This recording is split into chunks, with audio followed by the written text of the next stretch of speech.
Okay, let's unpack this. Have you ever considered what happens when a monarch, a king of kings, is not just deposed, but forced from his sacred homeland and finds himself seeking refuge in a place utterly unexpected, far from the trappings of power? Today, we're embarking on a truly extraordinary historical journey. A deep dive into Emperor Haile Selassie I's pivotal years in exile in Bath, England, a period stretching from 1936 to 1941. For this particular deep dive, we've gathered a truly fascinating stack of sources. We're drawing directly from his own autobiography, incredibly poignant excerpts from historical analyses, personal letters he penned during this tumultuous time, and even powerful public declarations from organizations and individuals who stood by him. Our mission is clear: to meticulously extract the most important nuggets of knowledge from these rich sources.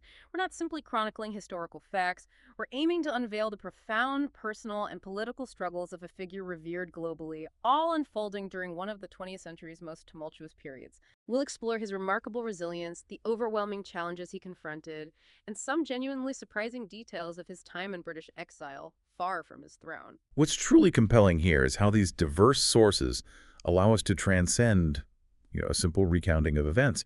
They invite us into the lived experience of a leader stripped of his immediate power and surrounded by uncertainty, yet who remained fiercely determined. It's a study in endurance, really. Indeed. To truly grasp the profound impact of his exile, we must first set the scene, geographically and chronologically. When Emperor Haile Selassie arrived in England, having narrowly escaped the Italian invasion, he eventually sought and found refuge in a property he purchased, a tranquil place called Fairfield Villa, located at 2 Kelston Road in the historic city of Bath. The sources describe it as a pleasant property, and it undoubtedly served as a vital haven, a refuge for him and his family during those initial disorienting months.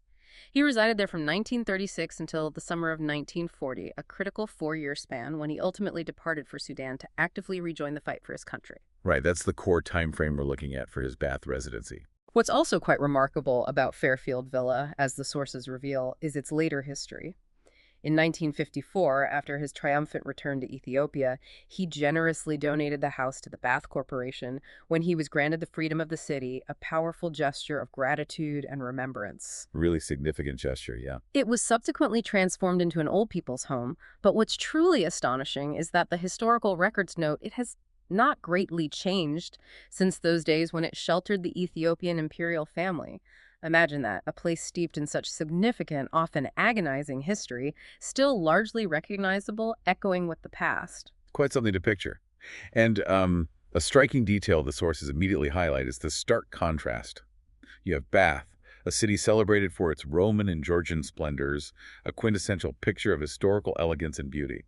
Yet for the emperor and his small Ethiopian entourage, his time there was, well, far from happy and, as his autobiography poignantly describes, marked by relentless tribulations. Tribulations, that's a strong word. It really was. This was no serene, leisurely retreat for a deposed ruler. It was a period defined by profound adversity and unrelenting struggle. The sources lay bare the immediate and pressing hardships that weighed heavily on them from the moment of their arrival. There was, for instance, a deep and pervasive preoccupation with financial worries, a constant shadow that we'll definitely need to get into much more deeply in a moment. Okay.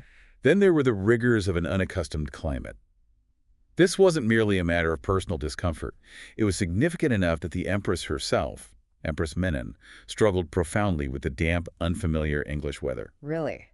That much. Oh, yes. She eventually had to leave Bath to seek a drier, more suitable climate in Jerusalem for her health. Consider the compounded physical and emotional toll that an alien and challenging environment can take, especially when coupled with immense political stress and the profound trauma of invasion. And, perhaps most painfully, there were the vanishing hopes of returning to Ethiopia, a reality that loomed larger and larger given the grim international situation and the world's apparent indifference unfolding in the late 1930s. This period was truly a crucible for him and his family. It certainly paints a picture of profound isolation and struggle. One might imagine him utterly alone in this foreign land, carrying the weight of an invaded nation. But the sources hint at a surprising counterpoint, don't they? They speak of unexpected allies offering psychological rather than physical succor. Can you elaborate on who these individuals were and what made their support so crucial during such a dark time? It's a critical detail, yeah, as it reveals the nuanced landscape of support Haile Selassie garnered, even when official channels were closed or, hesitant. These individuals weren't just offering personal sympathy, though that was certainly present. They represented a significant segment of British society that harbored deep moral reservations about the official government's policy toward the emperor and his plight, which many considered shameful. Shameful, wow. Exactly. Take Sir Sidney Barton, for instance, the former British minister to Ethiopia. The sources reveal he, quote, pulled every string within reach to get the Foreign Office to help, with little success. Barton, as a former diplomat who had witnessed the situation firsthand, firmly believed that kowtowing to an oppressive and murderous regime was hard to justify. That's a strong stance from someone who had been in that position. Absolutely. And this sentiment, articulated in the sources, truly raises an important question about international morality and the often overlooked role of individual action during profound political crises. Even when governments might act in ways perceived as timid, politically expedient, or self-serving, there are always individuals who prioritize justice, human dignity, and the principle of national sovereignty. So who else was involved? Others who offered support included George Steer, a journalist who passionately reported on the Italian atrocities, Sir Norman Angell, a renowned intellectual and Nobel Peace Prize winner who lent his considerable moral authority, and, perhaps most notably, Miss Sylvia Pankhurst. Sylvia Pankhurst, the suffragette. The very same. A formidable social rights activist who dedicated herself fiercely to the Ethiopian cause later in her life. Their actions demonstrate that public opinion and individual conscience can sometimes stand in stark opposition to official state policy, creating an alternative narrative of support and resistance. That's a powerful demonstration that history is indeed shaped not just by grand state actions, but often by the moral courage of individuals who choose to stand for what they believe is right, even when it's unpopular or comes at a personal cost. And speaking of the emperor's perspective, this deep dive is incredibly rich because we have the unique opportunity to hear his story through his own eyes. Our core source for much of this segment is the second volume of his autobiography, which was originally published in 1974. It offers a rare first-person account of an exiled leader.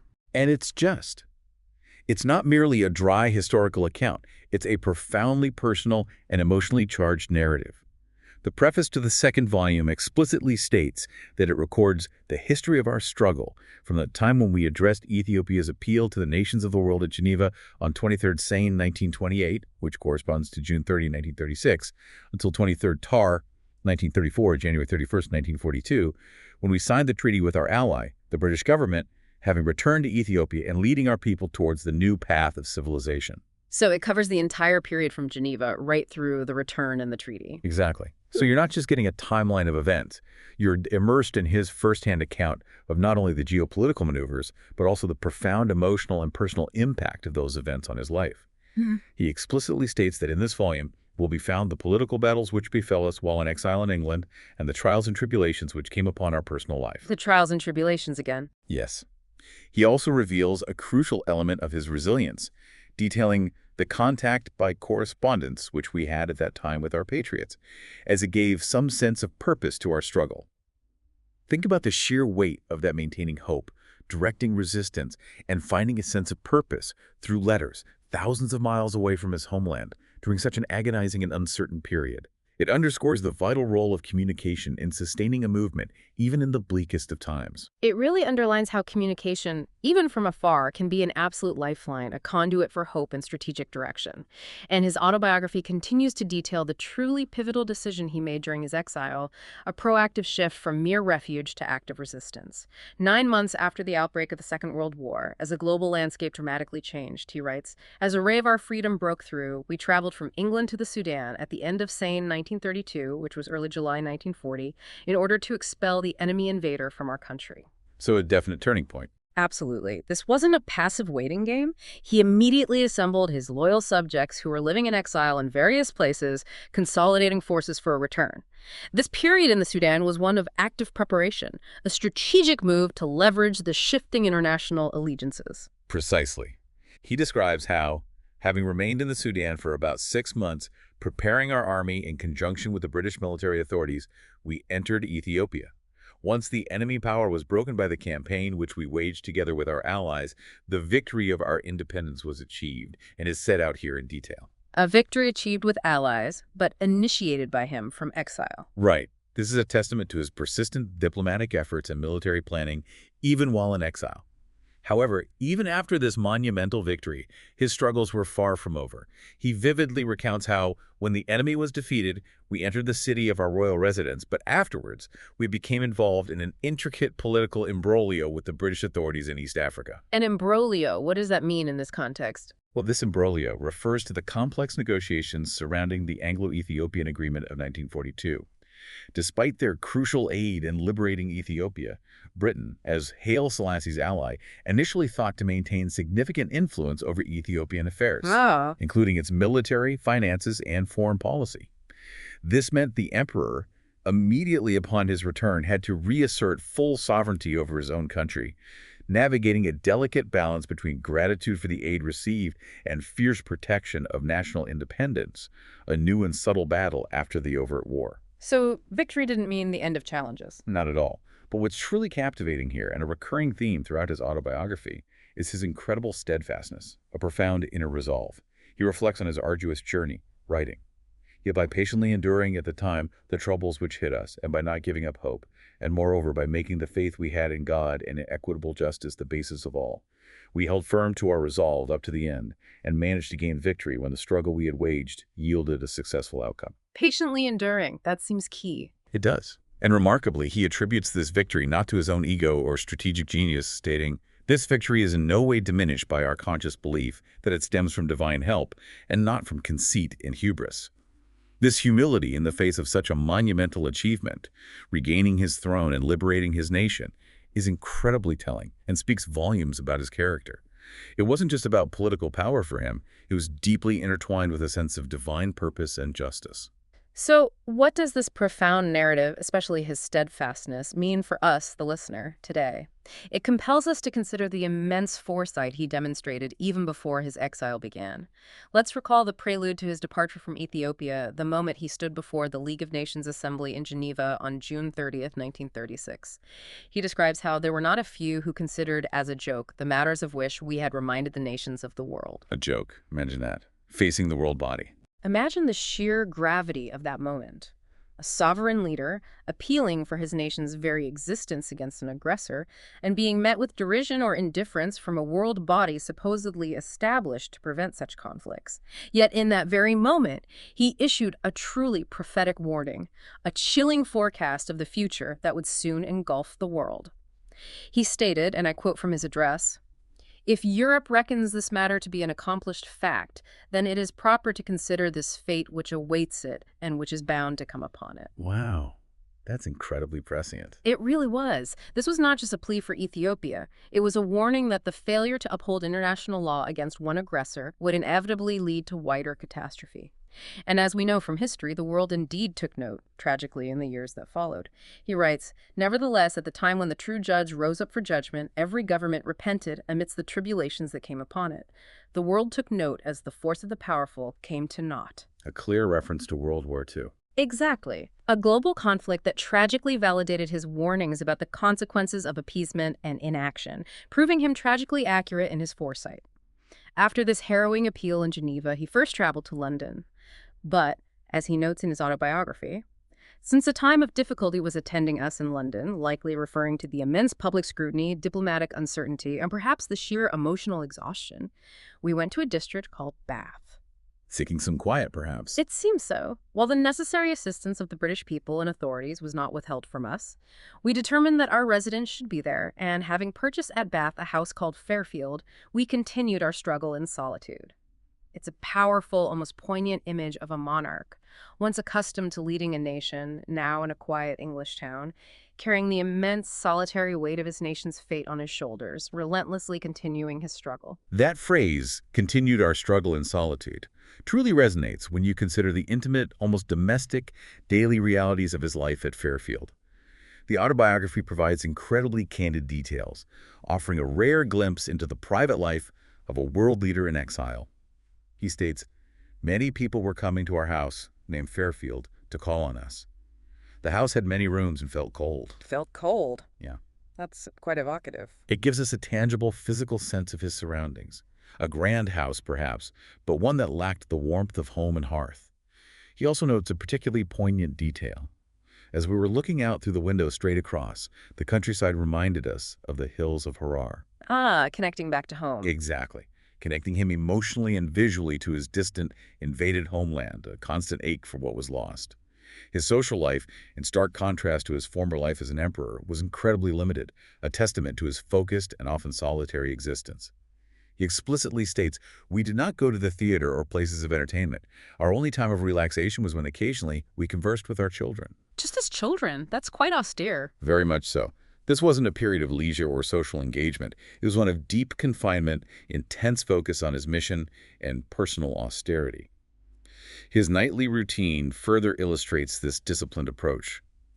In the evenings, we were engaged in reading books until midnight and in writing the history of our past life. Writing his own history while living through such turmoil. Yes, and the sources even tell us his reading interests were mostly diplomatic history, providing insight into his preoccupation with international relations and the history of power. But he also liked reading books about patriotic leaders such as Napoleon and Abraham Lincoln. Interesting choices, figures who faced huge challenges. Precisely. Figures who faced immense national crises and led their people through tumultuous times. He also delved into ecclesiastical affairs, reflecting his deep personal faith. This insight into his reading material offers a profound window into his mind, constantly seeking wisdom, drawing inspiration, and perhaps even finding solace in the stories of other great figures who faced immense challenges. He was not merely surviving, he was intellectually preparing for his return. It's a truly poignant image, isn't it? The emperor, once at the center of an empire, now reading about great leaders and diligently writing his own history, alone in a cold house, far from his throne, yet still meticulously working, reflecting, and planning. But beyond the intellectual and emotional isolation, the sources reveal a very real and severe practical challenge that often plagues those in exile. His profound financial difficulties. His autobiography states, quite bluntly, "Our life at Bath was very hard. We also encountered great financial difficulties." Yeah, that's starkly put. This raises an important question for us. How did a monarch, even in exile, a figure of such historical significance, face such dire and persistent financial straits? This is a critical point, and it's where the sources explicitly dispel a common and, as the emperor himself states, a complete lie. The pervasive rumor that he had taken out a great deal of money with him when he fled Ethiopia. Right, the idea that he fled with riches. Exactly. He clarifies the stark reality, explaining that he had only taken what was strictly needed temporarily, confident of a swift return to his country once he obtained the support of the League of Nations, a hope that, as we know, proved tragically unfounded. He writes, "But as we had used it up for the assistance of our exiles, it was soon exhausted." Used it up helping others. That's what he says. This paints a picture not of a wealthy exile hoarding resources, but of a selfless leader, actively using his extremely limited funds to support his people in their shared displacement. This immense generosity and sense of responsibility towards his scattered community ultimately led to his own profound financial precarity. It highlights his unwavering commitment to his people, even at great personal cost. That really changes the narrative. Completely. And to further highlight the extent of these financial difficulties, the sources provide concrete examples of incredibly lucrative offers he steadfastly refused. Offers that would have solved his monetary woes, but compromised his principles. For instance, a British film company called Fly By Night invited him to be associated with a film. While the exact nature of this project isn't fully detailed, the implication is that it would have capitalized on his status as an exiled monarch for commercial entertainment. Exploiting his situation. Potentially. Even more remarkably, the Texas Centennial Exposition in the United States, a massive public event, offered to pay him a staggering $100,000 if he were prepared to appear for just 2 weeks. $100,000 in the 1930s. Yes, with an additional $50,000 if you were to stay for about a month beyond that. This was an enormous sum of money then. Unbelievable. What did he do? Yet the emperor explicitly states, "Although we were aware of all the troubles that had come upon us, associated with the circumstances of the time, we did not accept the proposals presented to us." He turned it down, despite needing the money so badly. He did. This wasn't simply about money. It was a profound act of principle that spoke volumes about Haile Selassie's unwavering commitment to his sovereign status. To appear at a commercial exhibition, to essentially perform his plight for a fee, would have fundamentally undermined his political legitimacy. It would have reduced him from an emperor and a head of state in exile to a mere spectacle, potentially signaling a surrender of his claim to the throne. I see. It was about dignity. Absolutely. In a world where his very existence as a free monarch was being denied and his country was under occupation, this refusal was a defiant assertion of his national identity and his unshakable belief in Ethiopia's eventual liberation, no matter the personal financial cost. His refusal underscored that his plight was a matter of international justice, not entertainment. That's a powerful demonstration of principle. To imagine the pressure of such financial straits, yet to reject sums that could alleviate so much suffering, truly underscores his unwavering sense of dignity and his commitment to his role as a sovereign, even in exile. And the financial battles didn't stop there, or with external offers. He also faced a complex and frustrating legal battle for his own personal funds that were legitimately his. Right. This is another layer of the struggle. He describes how money he had deposited for investment with British Wireless and other funds owed to him were cut off because Italy, the invading power, had seized Ethiopia and, in an audacious move, claimed his private money as their own. So Italy was trying to seize his personal assets abroad? Yes. The company, Cable and Wireless, which held his funds, refused to release the money until the outcome of this matter, i.e. the legal position, was known. Basically, they were caught in the middle. So, in an incredible display of resilience and determination, he acquired an advocate and presented an indictment, taking legal action within the British court system to reclaim his own assets, which were desperately needed to support himself and his many dependents in exile. He had to sue for his own money. Exactly. But, as he recounts, the process was protracted and frustrating. They refused to pronounce judgment and delayed for many months, stating basically, "We shall not give the money to either of you, but it shall remain in the hands of the British government until in the end the outcome of the conflict between you and Italy is known."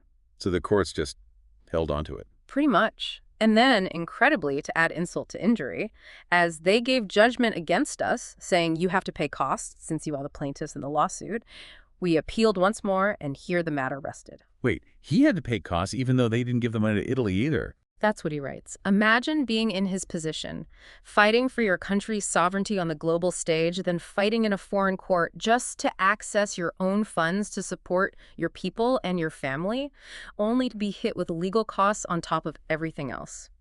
It's an infuriating and incredibly unjust situation that highlights the immense personal toll of political turmoil. Yes, stepping back, the actions of these institutions really underscore a crucial aspect of this period. They weren't just, well, it illuminates the immense bureaucratic and legal hurdles an exile leader might face, even when they are clearly the wronged party. However, despite these formidable official challenges and the legal quagmire, the sources emphasize that there was significant goodwill from various segments of the British people. Back to the supporters. Yes. The emperor notes that some of the British people who possess goodwill were providing assistance for the livelihood of ourselves and our exiles according to their individual capacity. This indicates a grassroots movement of support, separate from government policy. He specifically mentions a private society headed by an Englishman called Sir Norman Angell, who, it's certainly worth noting for context, was a Nobel Peace Prize winner in 1933, renowned for his work on the futility of war. Right, we mentioned him earlier. This society was established with the object of collecting money in aid of Ethiopian refugees, and the emperor credits them with helping a great deal to alleviate his immediate financial strain. While this assistance couldn't restore his violated country, it significantly eased the burden on his private resources, demonstrating the impact of individual and collective compassion. So public support did make a difference. It definitely helped. He also remembers, in particular, the generous gift of $100,000 to our refugees by the British Red Cross Society, an act of humanitarian aid that provided crucial relief. And he makes a specific note of a substantial £10,000 gift from Sir John Ellerman, a British shipping magnate, which Haile Selassie later meticulously repaid after his triumphant return to Addis Ababa. He repaid it years later. Yes, a testament to his integrity and foresight, wasn't it? That Sir John Ellerman detail is indeed a testament to the emperor's unwavering character and his commitment to his word, even years after the fact. But the support didn't just come from benevolent individuals or broad general societies. It also coalesced into specific, dedicated organizations. The sources bring to light the Abyssinia Association, and they emphasize that the moving spirit and the most ardent fighter was, of course, the late Sylvia Pankhurst. Pankhurst again. She was clearly central. Absolutely. This organization, a powerful voice for justice, prepared a declaration that captures the potent sentiment surrounding his exile, a document that truly resonates with the moral indignation of the time. Indeed, the declaration from the Abyssinia Association is a crucial insight into how he was perceived by his most ardent supporters and how they sought to rally public opinion against the prevailing political tides. They appealed directly to readers of their aid fund appeal, reminding them of the emperor's personal qualities. The emperor is a true Christian and a great man. His patience and dignity at this time of tribulation earned respect and admiration from everyone. Highlighting his character amidst the suffering. Exactly. This speaks volumes about his personal conduct and the profound impression he made even in adversity, garnering respect through his composure. But their declaration didn't shy away from biting political critique, directly challenging international inaction. They stated bluntly, "The emperor is a symbol of the people against whom a great injustice has been wrought, and which has lost its faith not only in the League of Nations, but particularly in the British government." Strong words against the British government itself. Very strong. This reveals the deep disillusionment felt by many, not just with the League of Nations' failure to act effectively, but specifically with the actions or inactions of major powers like Britain. They unequivocally condemned the Italians for having exterminated his people and occupied their country using strong, unambiguous language that reflected the brutal realities of the invasion. And their critique of the British government was particularly pointed, highlighting a contentious policy debate of the time. They stated that, quote, although the emperor is tirelessly resisting, the British government is prepared to diminish his country's international status, claiming that it is in Britain's own interests in Europe. The appeasement angle. Precisely. This referred directly to the proposed lifting of sanctions against Italy, a move that would have effectively legitimized the Italian occupation of Ethiopia and deeply undermined Ethiopia's sovereignty, all for perceived European political stability. It was a pragmatic yet deeply cynical diplomatic maneuver that sparked outrage among many who supported Haile Selassie. Exactly. The declaration also reinforced his dire financial need, directly contradicting the false rumors we discussed earlier. It stated, "The emperor's money and all his income have been taken away by the Italians. His money in Europe has become the subject of litigation on the pretext that the Italians are now the rulers of Ethiopia." Setting the record straight on his finances. Yes, and they further emphasized the vast number of people relying on him, noting that he had many former officials who reposed their hope in him, in addition to his own family, all of whom contributed to his immense financial difficulties. The appeal was a heartfelt plea for help and sympathies so that they can lighten the heavy responsibility which falls upon him in administering the many officials and exiles. So they established a fund. To facilitate this widespread support, the Abyssinia Association, with the emperor's explicit permission, opened a dedicated organization called Imperial Ethiopian Fund, encouraging donations from the public. This demonstrates a well-organized, ethically driven effort to support him and his scattered community. He concludes the section of his autobiography by stating that, "In this way, we were administering the help we had obtained in proper measure for our own maintenance and as assistance for the exiles in London, Jerusalem, and in Egypt." So he was carefully managing and distributing the aid? Meticulously and honorably, distributing it to support his scattered community, a true testament to his leadership, even in personal destitution.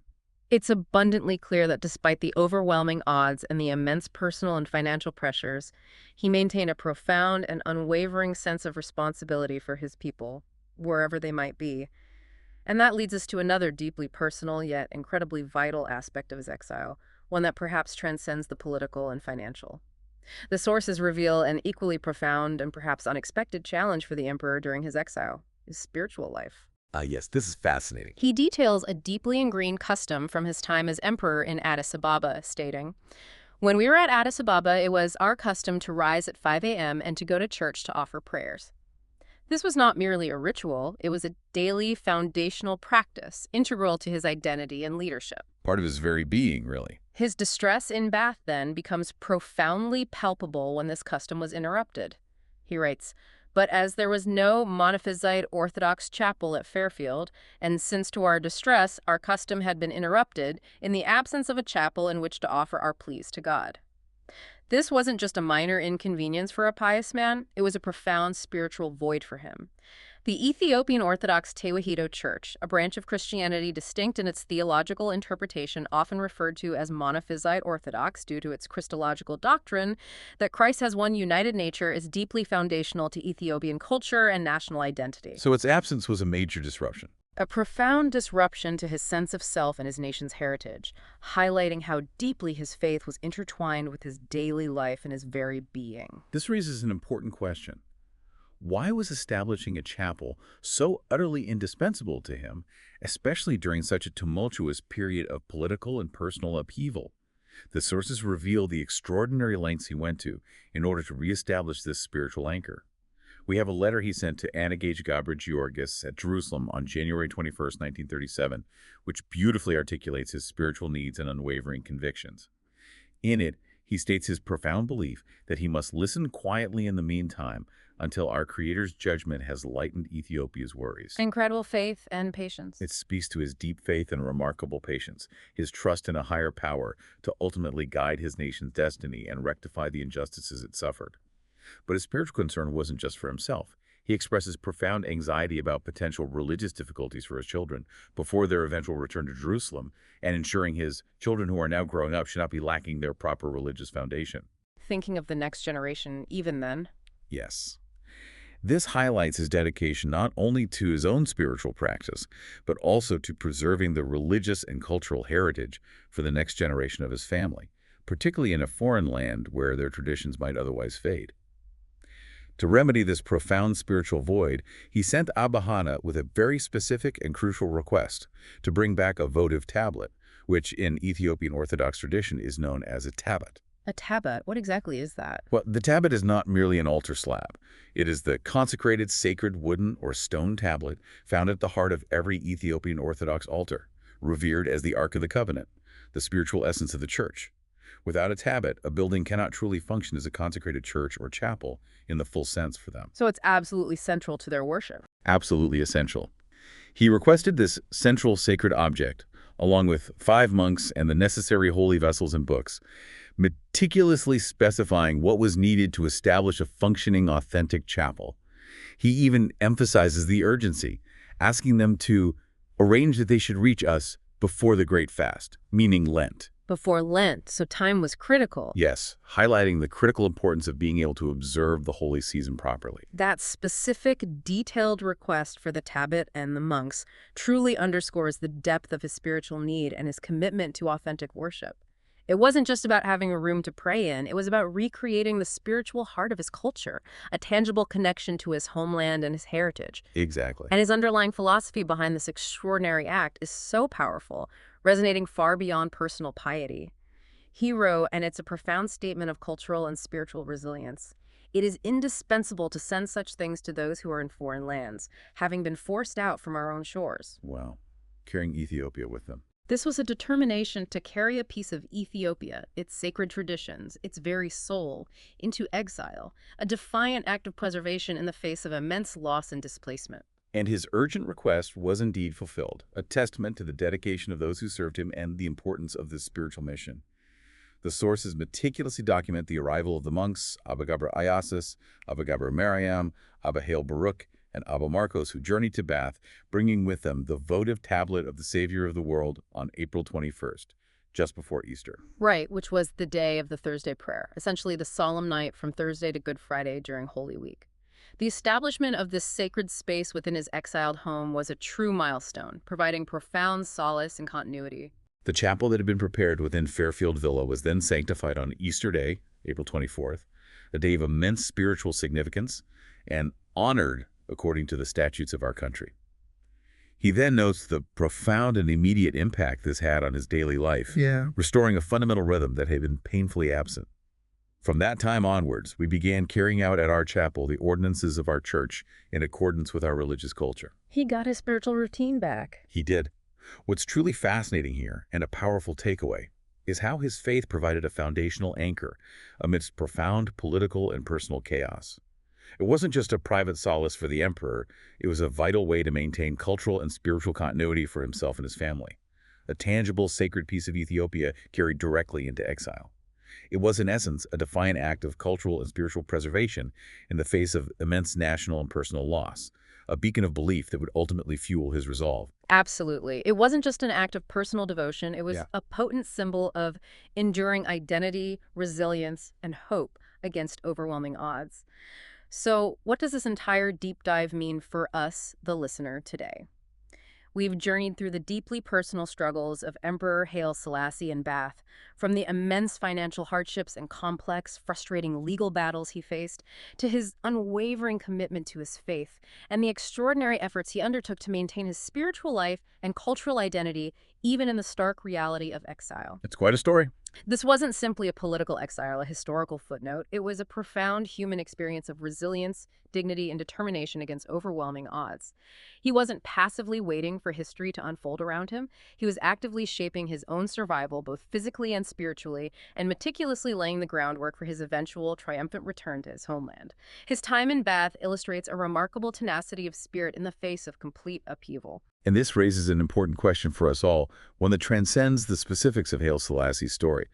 What can we truly learn from leaders, or indeed from any individual, who maintains their core personal values and spiritual practices, who clings to their fundamental identity, even when their entire world is turned upside down? Hmm. How do such deeply personal commitments influence their public resolve, their strategic thinking, and their ultimate triumph or perseverance?